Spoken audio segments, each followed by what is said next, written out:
I receive many variations of the question, what role do our media have in society? Let's start by saying that scientists see many roles for the media. And since we were discussing metaphors earlier, I want to show the wide variety of possible answers by discussing some popular metaphors that are used to discuss the media's role in society. One popular metaphor in discussions is always the window, by which we mean, of course, that the media give us a wider view of the world, enabling us to see more of the world than our own experiences allow. Metaphors contain a wealth of information, hidden in one seemingly simple concept.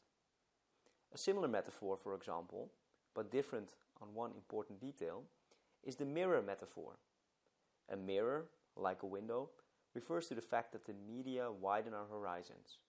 I've never traveled to the North Pole, but still documentaries and movies give me an idea of what it's like out there. But the mirror metaphor allows for a distortion of this reflection.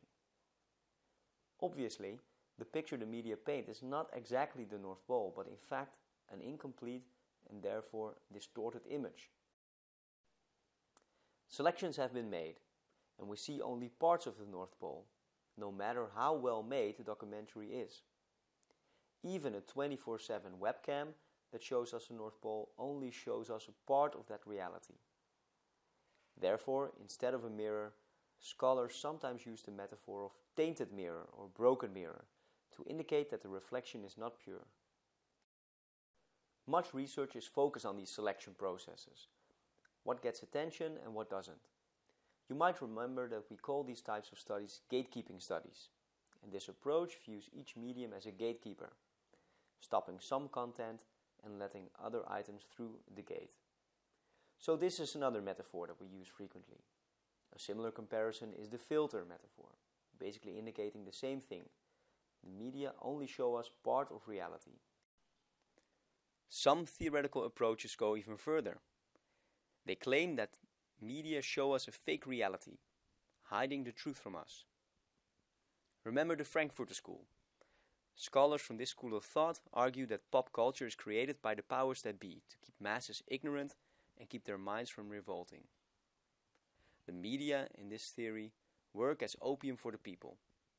They keep us quiet, distract us, and keep us happy with non-thought-provoking entertainment and tabloid journalism.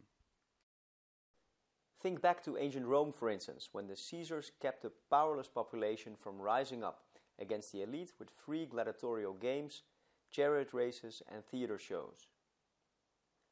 The media in these type of theories also function as a screen. They block us from reality, showing a fake, soothing, non-thought-provoking reality in return.